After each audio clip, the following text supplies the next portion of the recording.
I'd like to call to order the August meeting of the Suffolk Historic Landmarks Commission. Could we have roll call, please? Are we waiting for Mr. Dolan? Okay. Vice Chairman Bailey, Here. Mr. Bissell,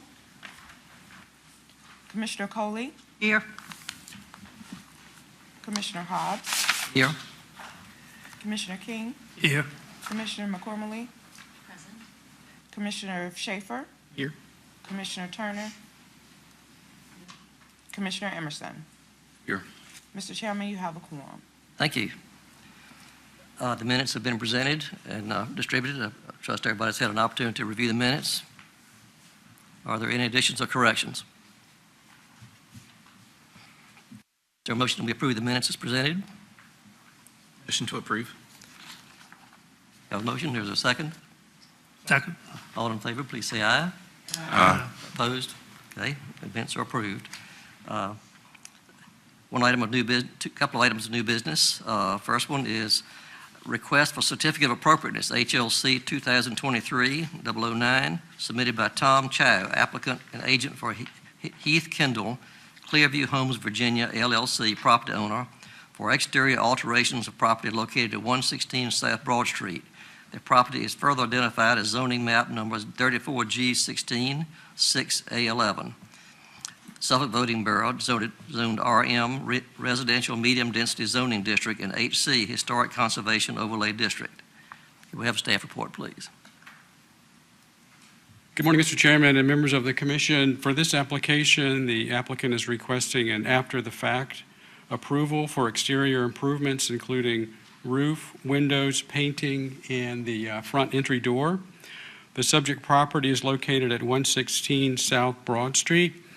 This property is a contributing structure and is part of the West End Historic District of the Suffolk Historic and Conservation Overlay District.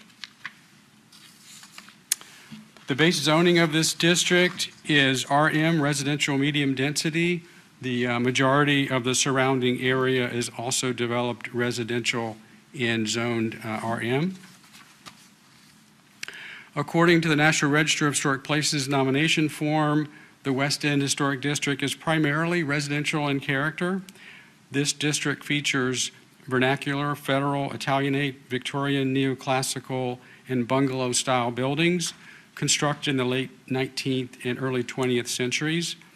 The buildings immediately surrounding the adjacent property of this subject of this application are also contributing structures built in about the same period. As noted in the staff report, architectural styles represented include colonial, revival, Queen Anne, and bungalow craftsman styles. So some very similar structures immediately surrounding this building and fairly typical of what you find in this neighborhood.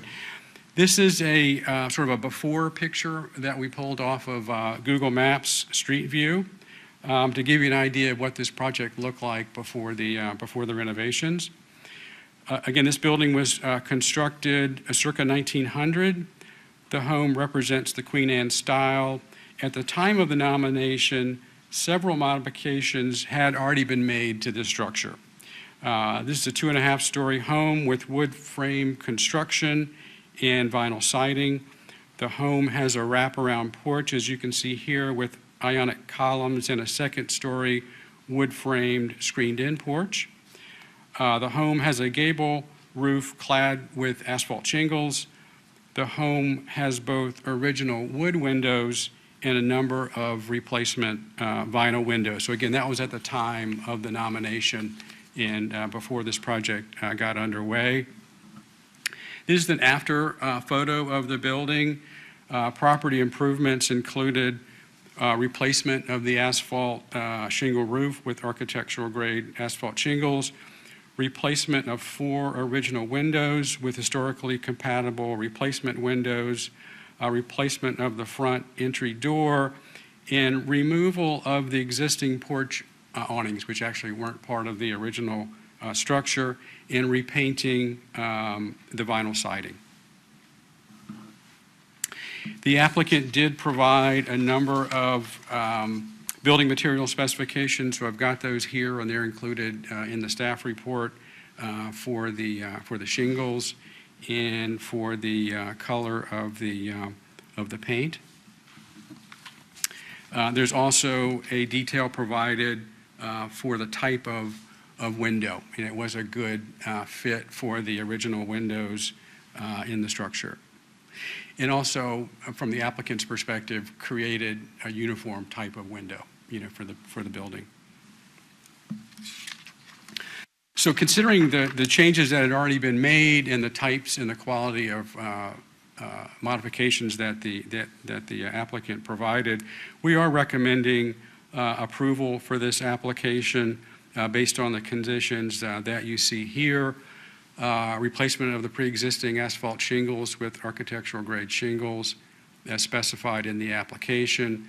Replacement of pre-existing windows, again, according to the specifications provided, and relocation and replacement of the pre-existing front door, removal of the awnings, and repainting of the structure. Didn't have a lot of good documentation on the front entry door. It is a good quality door, but we didn't have a good documentation either in the nomination form or with the photographs. But as you can see, it's almost exactly in that same location, centered on the walk up to the front porch. So, Mr. Chairman, that concludes my presentation. If there are any questions for me at this point, I'd be happy to answer those. Otherwise, I'll stand by for any questions after the public hearing. Questions at this point? Let me go back to the street view photo that you have. Is there a way that you can zoom in on the front door that was on there?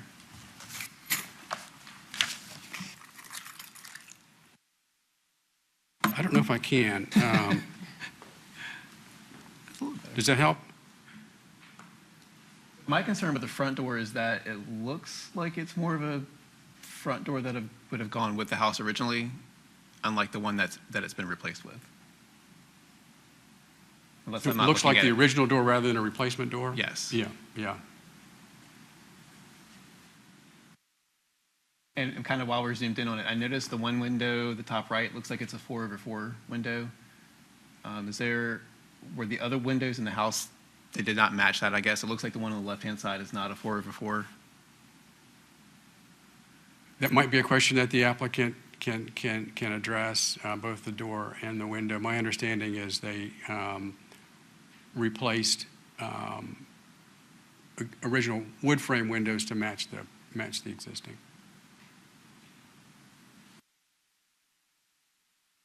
Other questions at this point? Okay, thank you. Now, we'll now open the floor for a public hearing portion of the meetings. Anyone present who'd like to speak in favor of this application? Okay, you mind coming out? Good morning. My name's Tom Cho. To answer your question, the windows that were replaced were 4/4 originally, and because the existing windows throughout the house were 1/1s, we just thought that it would just look better matching. In regards to that front door, there was originally, when we bought the house, there were 2 front doors. And I believe that they used it because there was a door behind it and it stayed shut for a different entry for a duplex. I guess that's how they were using it. So the one on the left, we framed back in. That was never there originally. But we did find a picture of the door that's existing in the front, and that is the original door. I have it on my phone, and I'm sorry I didn't. I wish I would have printed it out. But that is the original door that we bought the house with, and we didn't change that out. And it was never our intent to defy the historic commission, but we didn't think that any of the repairs were really our intention is obviously to better the neighborhood, and as you can see, the house turned out great. So, Other questions? Thank you. thank you. Anyone else who'd like to speak in support of the application? Is there anyone who would like to speak against the application? If not, we'll close the public hearing on this item. Any discussion among the commissioners? That the applicant has made significant contributions in ensuring that the integrity of the home has been maintained, that aligns with the historic guidelines. So more succinctly, I'm in support of the applicant's actions, and therefore I make a motion to approve this application, the COA. We have a motion. Do we have Second. Okay, we have a motion and a second. Further discussion? Okay, can we have a roll call vote, please? Bailey? Yes. Commissioner Bissell? Commissioner Coley? Yes. Commissioner Emerson? Yes. Commissioner Hobbs? Yes. Commissioner King? Yes. Commissioner McCormill? Yes. Commissioner Schaefer? Yes. Commissioner Turner? Motion carries. Thank you.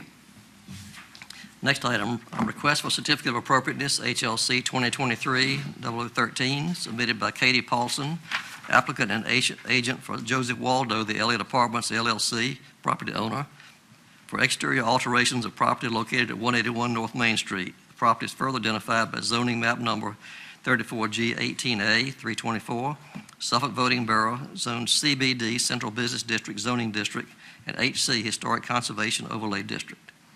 Can we have staff report, please? For this certificate of appropriateness, the applicant is requesting approval to restore the exterior of the building formerly known as the Hotel Elliott, located at 181 through 185 North Main Street in downtown Suffolk. This is a contributing structure and is part of the original Suffolk District of the Suffolk Historic Conservation Overlay Zoning District. This applicant is in the process of applying for federal and state rehabilitation income tax credits, which require compliance with the National Park Service interior standards for rehabilitation. The base zoning for this property is Central Business District, CBD, as is the majority of the zoning in the surrounding properties. CBD promotes a mix of land uses, including commercial, institutional, single, and multifamily residential. According to the National Register of Historic Places nomination form, the original Suffolk District is primarily residential in character. The district is centered around North Main Street that was annexed to the Old Town after 1785. The area east of North Main Street is historically known as Newtown. This district also contains commercial spaces, several substantial late 19th century churches, a Masonic Hall, a U.S. Post Office, and Suffolk's oldest railroad depots. The subject property is surrounded by significant contributing and non-contributing commercial buildings, including the Main Street United Methodist Church located across the street, which is designated, as I quote, a monumental downtown building. The subject building was constructed circa 1925. An historically mixed-use building, the structure represents the American Renaissance style of architecture. It is an 8-story, 4-bay structure with a parapet roof and classical motifs throughout the facade. The building features jack arches with keystones, full classical entablature below parapet, including triglyphs and modillions.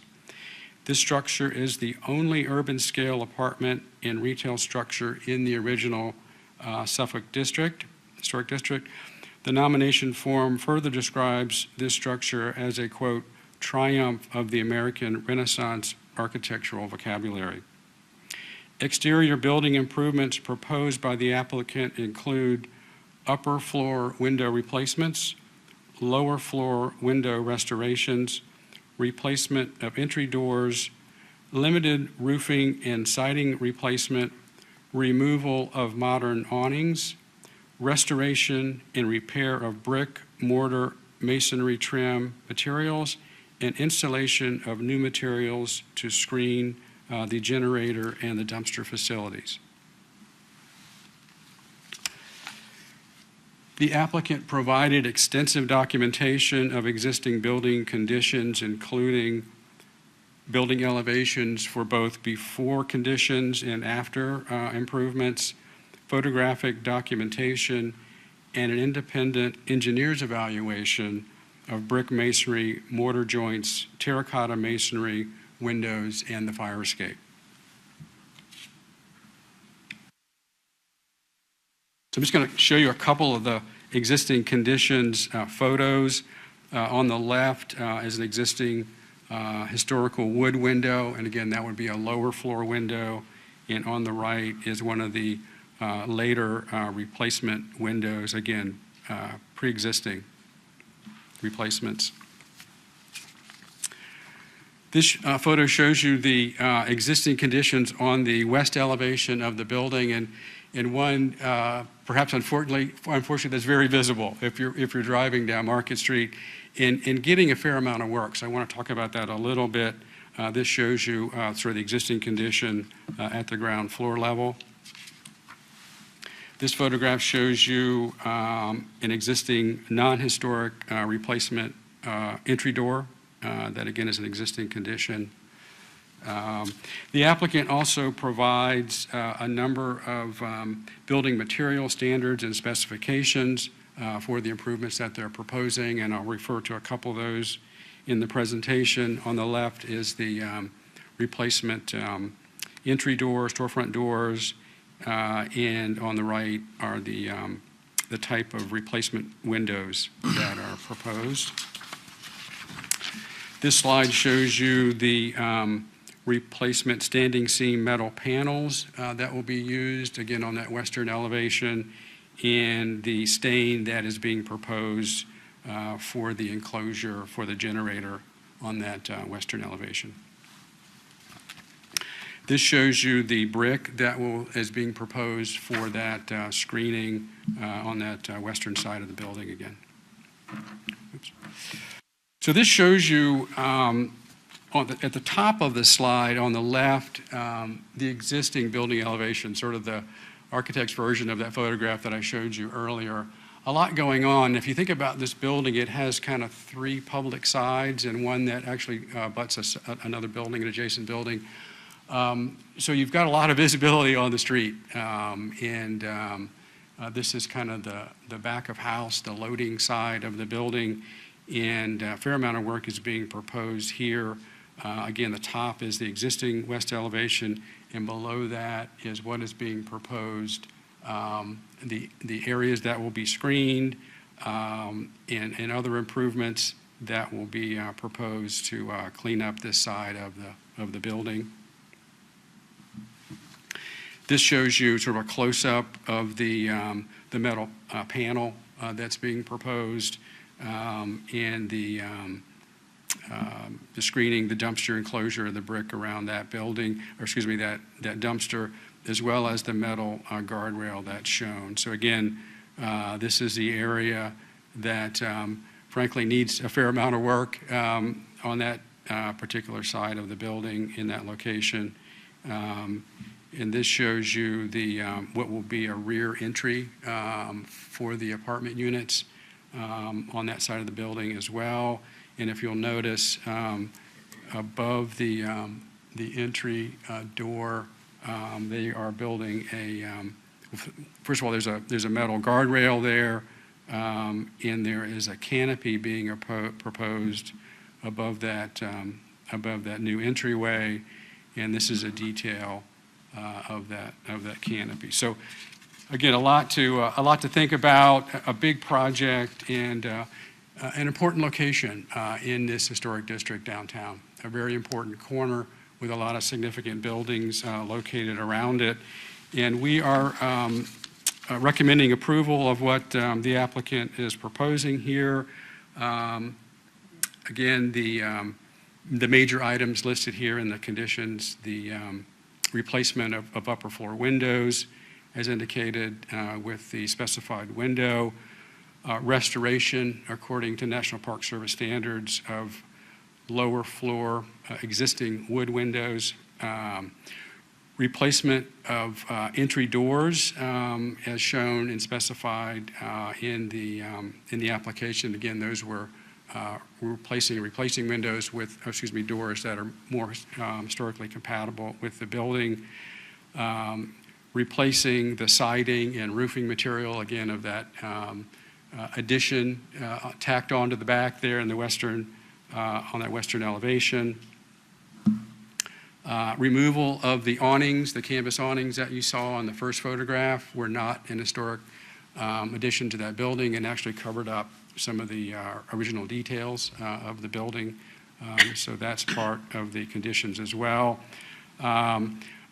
What has to be a pretty extensive restoration and repair of the exterior of the building, again, according to National Park Service standards, restoring the condition of that feature of the building.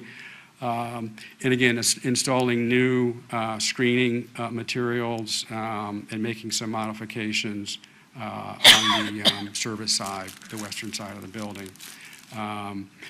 So, Mr. Chairman, that concludes my presentation. Again, happy to address any questions that you all may have at this point in time, but also will stand by for any questions after the public hearing. Question? Go ahead. Question about the west side view. And this may fall outside of the scope of what this group does, but I have a general concern about that Saratoga Street, how all those properties kind of, it feels like an alleyway when you drive down there. And I'm wondering if, with this particular project, is there any plan to have some kind of landscaping, anything that would soften the feel that this is sort of the back alley of the building? Nothing has been proposed to us. I do know that the applicant is here and prepared to speak to the project, so they may be able to provide some additional information. I think it's clear in the application that a lot of effort was placed on that side of the building. There's no question about it. The visibility is very high. But frankly, the situation of that building on that site prevents some pretty serious limitations as well, and just sort of how much land area they have to deal with and how much you have to serve a building, an 8-story building, So they've done a lot to improve that side of the building, but perhaps they have some additional information that they can offer. Yeah, it just seems to me that when the new event venue is completed there at Saratoga and West Washington, that first block there of North Saratoga is going to be much more visible, I think, to the community as people are engaging downtown. Same with the library coming in, and just a general concern. Like I said, it probably falls outside of the purview of this group and this application, but it's something that I think could be looked at. A very good question, and very much within the purview of this commission and this application. Questions? Thank you. Okay, we'll now open the floor for the public hearing. Is there anybody who would like to speak in favor of this application?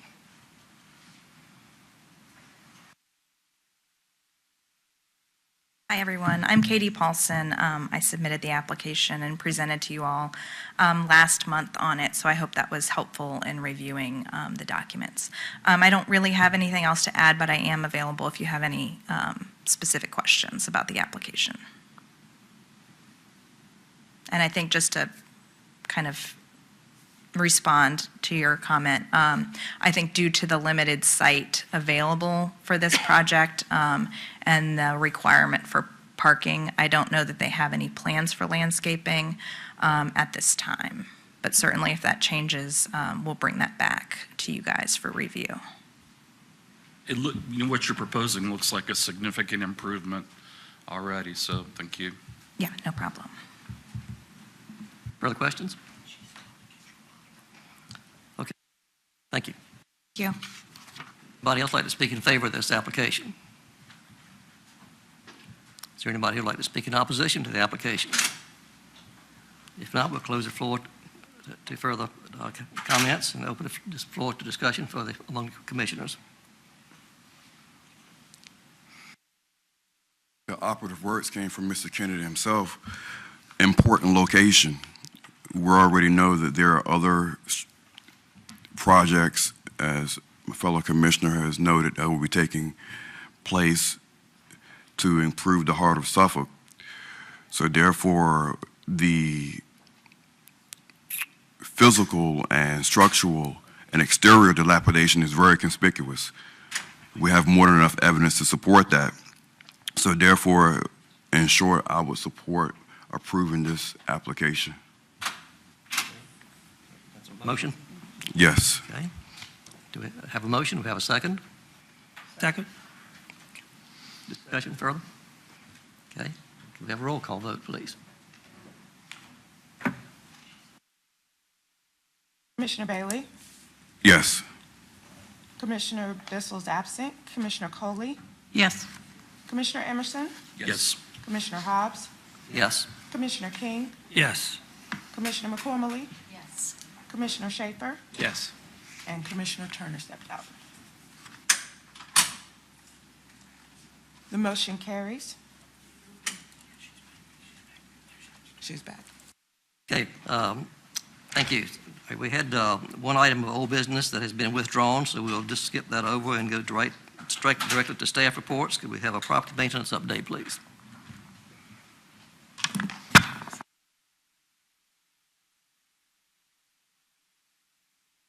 Good morning. So the report for August of 2023, we have 342 North Main Street. The notice of violation has been sent to the new property owners. 223 Bank Street. The property is still in violation, and we've had no further response from the bank. 219 Clay Street. The property is still in violation, but they do have a court hearing set for September the 7th. 112 West Washington Street. That is a vacant structure. They did have a court hearing on August the 3rd, and that property is up for sale right now. 374 East Washington Street. The property is still in violation. They were also in court on August the 3rd, and that property is in the process of being sold as well. Chestnut Suite, we still have 7 properties in violation. North Street Sweep, 1 property that's still in violation. Pine Street Sweep, 7 properties still in violation.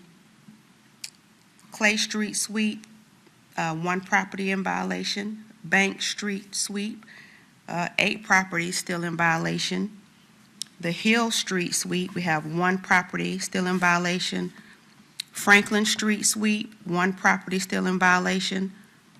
Oakdale Terrace Sweep, 2 properties still in violation. 321 East Washington Street, the property is in violation, but demolition of that property is in progress. Pearl Street, 4 properties remain in violation, and Gray Street, 4 properties still remain in violation. Thank you. So what do we do with all these people that are in violation? What happens? What's the process? Well, the process is, once the notice of violation expires, we normally send them a summons to appear in court. At that time, they'll explain to the judge as to why the property is still in violation. He'll take into consideration how many times they've been in court and decide whether to give them an extension or not. But the other properties, I can get you an update maybe at the next meeting as to if we've issued additional summons to correct the violations that are still outstanding. I think that'd be useful. Okay, I will do that. Thank you. Thank you. Have a zoning update, please. Mr. Chairman, the zoning staff had nothing to report this month. Thank you. Okay. Historic district guidelines.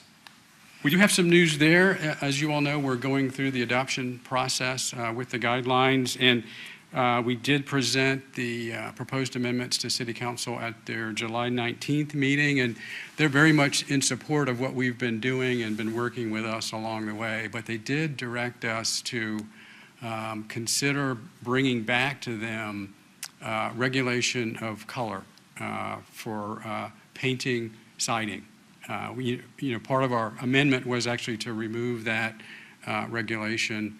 And so they didn't adopt on the 19th. We are currently working on that new language and in preparation for them to take that up on August 16th. So as soon as that information is available, the new language is available, we'll provide that link to you. I think that's in the next day or so. It goes up online, so you will be aware of what the council is considering.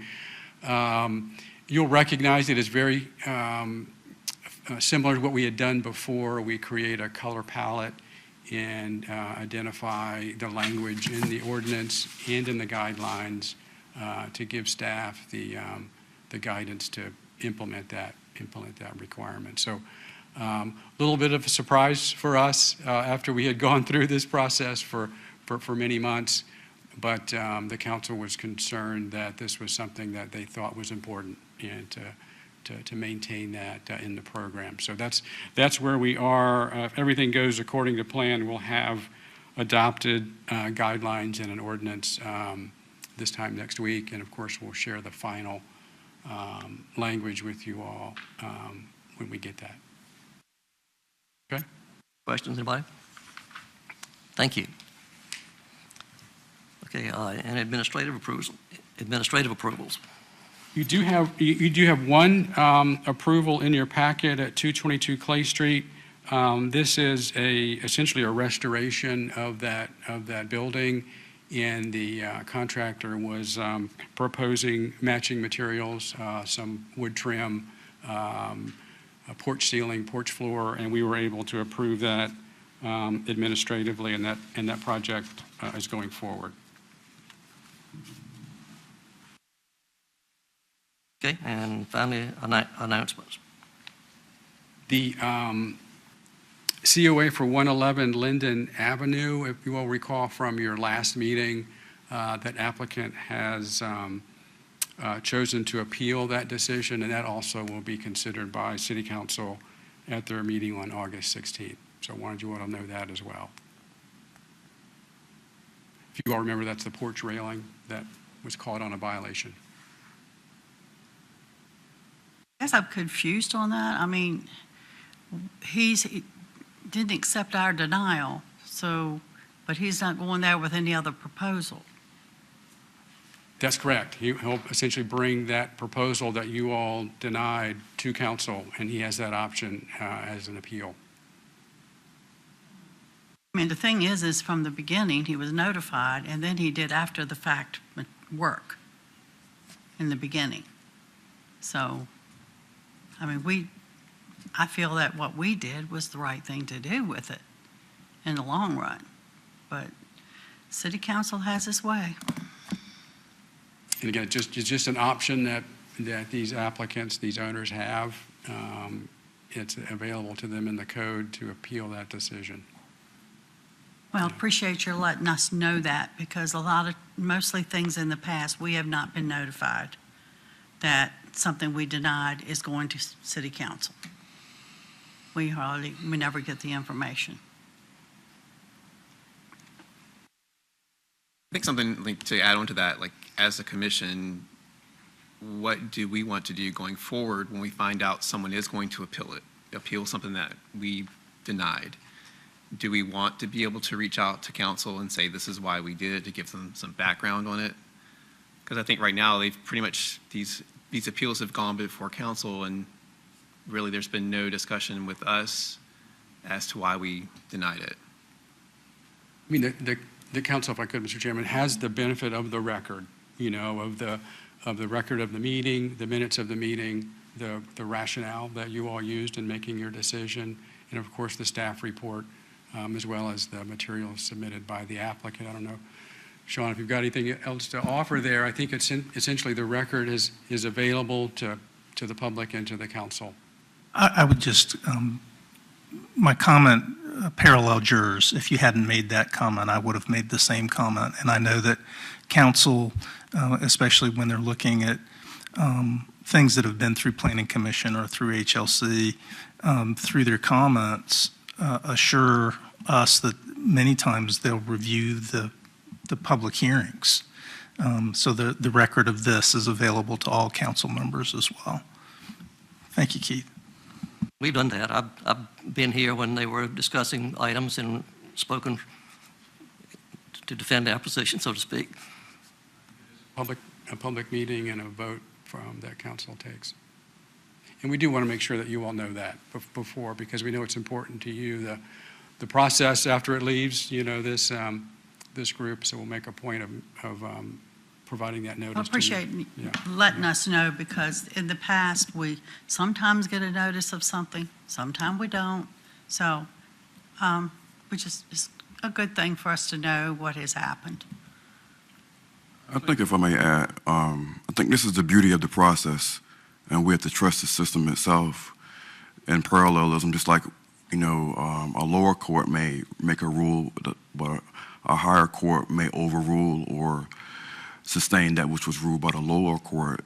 There have been in previous decisions, whereas our chairman has been the majority, and all of us have been the majority on the decision. I think that was by the Cultural Arts Center. So, in this particular decision, I was the minority, and the commissioner itself was a majority. So this is the beauty of the system itself, being able to have that right, that privilege to be able to appeal, and we just have to trust that system. I agree. I think it's in order that that option be available, but I do feel like maybe it's a little bit of responsibility on us, me maybe, to be there to explain the situation, because it's the time before, the last time at least, the city council heard and understood what we were saying and ruled in our favor.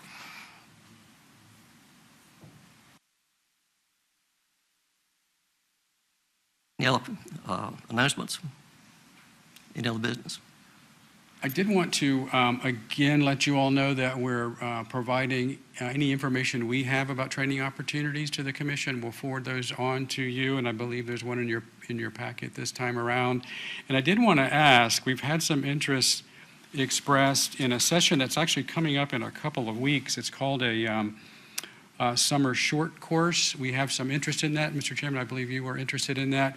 And again, put that out to the rest of the commissioners. If you have an interest in that session, let us know, and we will register you for it. And so if you've thought about that, it's actually I believe it's 9 sessions that you can sign on to at the time of the session, a webinar, or it's available to you anytime for a certain period of time afterwards. So you can take sort of 1 hour at a time if you'd like, and they're very good sessions. So if you are interested and you'll let us know let's say by the end of maybe Monday, we're going to go ahead and register Mr. Hobbs for that session, and we will be glad to add other folks onto that. There will be no charge to you because we are members of this group. So be thinking about that session. If you're interested, just let us know.